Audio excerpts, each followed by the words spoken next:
All right, everyone, hello. It is Shepard here in a mobile setup. I apologize, but we have some really big news on title update number 1 that I want to go with you over. So, without further ado, let's get right into it. First things up is we believe to have a actual date for the title update. This was leaked by a Nintendo announcement. They'd uploaded a video, and in it, they said the title update was going to be coming out August 10th. This tracks, for the most part, if you looked at the original date in terms of the Zenny count for the Curious Crafting video, there was already a suggestion that it was going to be coming out August 10th. It's going to come out the normal midnight UTC going into the 10th. Which is going to be somewhere around like 9 p.m. or so in Japan time, 9 a.m. Japan time, somewhere around like 7 or 8 p.m. Eastern time. Of course, it's not confirmed. It could always be delayed, everything else, but it's a pretty good, reasonable guess given the clues that we've had and the sort of information that they've been giving out in terms of exactly when the title update is going to happen. So that tracks for me. They wouldn't be putting out so much information if they weren't ready to put out the title update. If it was going to be coming out today, we would already have it. We'd already know it would be here. So it's definitely not today, but next week seems very likely. The next thing, and possibly the most exciting news, is they have given us more information on title update 1. So in addition to the Curious Crafting on armor, we now have Curious Crafting available to us for weapons. And this is huge. I mean, I always had a suspicion that they might give us more ways to engage with weapons, other than just giving us additional armor skills. And it would appear that, for the most part, they are straight up giving us a very close approximation to the weapon augment system that we had in Monster Hunter World. Notable exception being we do not have health augment. Thank God, normal health augment is not here. I think the methods of healing in Rise and Sunbreak are perfect. And, you could go for the Blood Pact and Malzeno armor. You could go Speed Eating 3 and eat Gourmet Fish. You could even go Kushala Blessing. It's really not that bad. So we really, really, really do not need health augment. But major things here, right off the bat, there are things that, of course, would be nice on every weapon. Attack boost, affinity boost, element boost. Attack boost is actually not that exciting. Affinity boost, giving yourself the last 10% affinity, can be very, very helpful on some weapons. Latent power is obviously not always easy to proc on dual blades, and obviously maximum might doesn't work there. So right now, for a lot of weapons, maximum might is nice to fill in that last 10% between your 50% and weakness exploit, 40% from crit eye. So filling that last 10% with affinity is going to be great. Obviously, I think elemental boost is going to be pretty good as well. Very easy to scale element relative to attack at this point in terms of being able to increase it. That is, of course, assuming they give us increasing amounts of element based on the weapon type. So I'm assuming attack is going to be some flat amount, probably 5 points of raw per whatever amount of gauge attack boost gives you, whereas I think element is going to scale. So you'll probably get a lot of it for a greatsword. You'll probably get a very little bit amount of it for something like dual blades. Beyond that, sharpness boost can be very interesting. A lot of times with our armor as it is now, getting that 1 point of sharpness could be really nice, so you can skip having to put handicraft in. That being said, with the armor system and Curious Crafting, we're going to have more flexibility with our armor skills anyways. So it remains to be seen how helpful that is.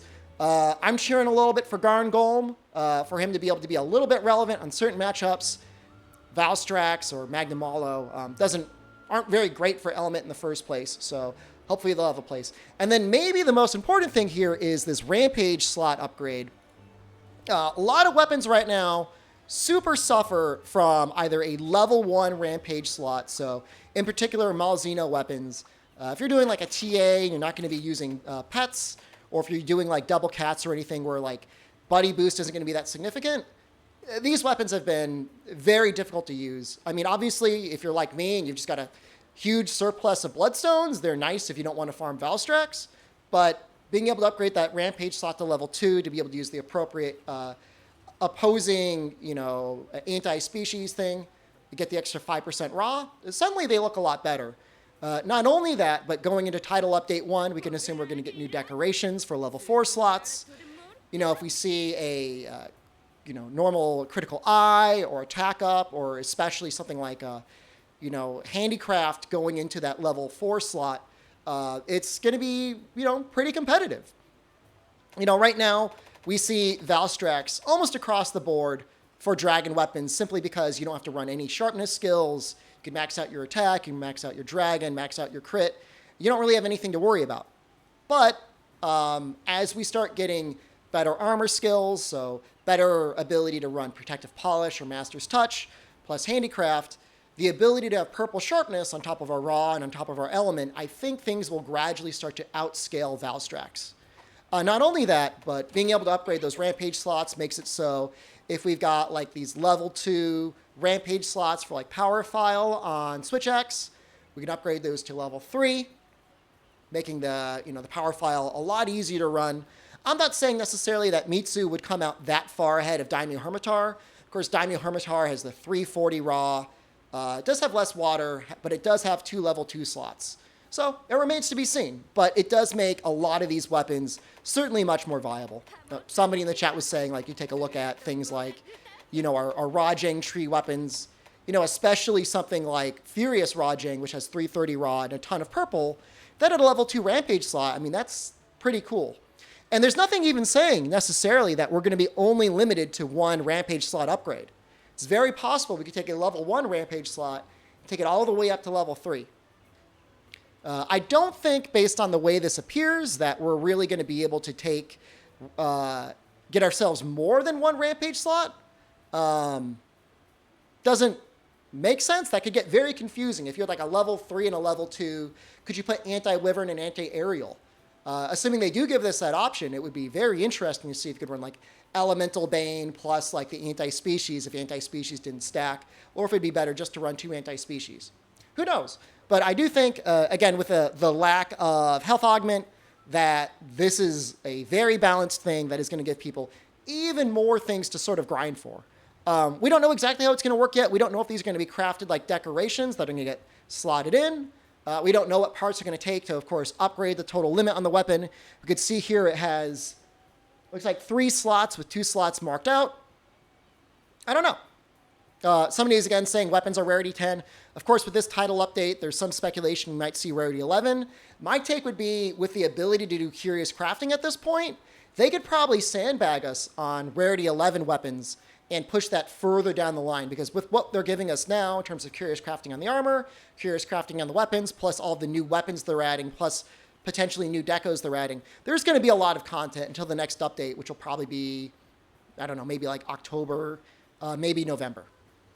Okay, so I think that's going to be it for now. Again, short video, just a good update for what's going on, some speculation, some sort of things for you to look forward to. Plan your calendar for it to be next Wednesday. If it doesn't happen, I apologize, but it seems pretty likely all things that's been revealed so far.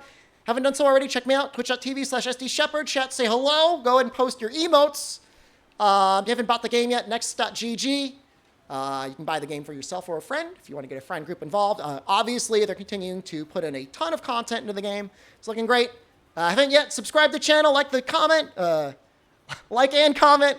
I'll continue to make videos and content while I'm here. It's going to be sort of scuffed. But until next time, it's Shepard saying good luck and have a good hunt.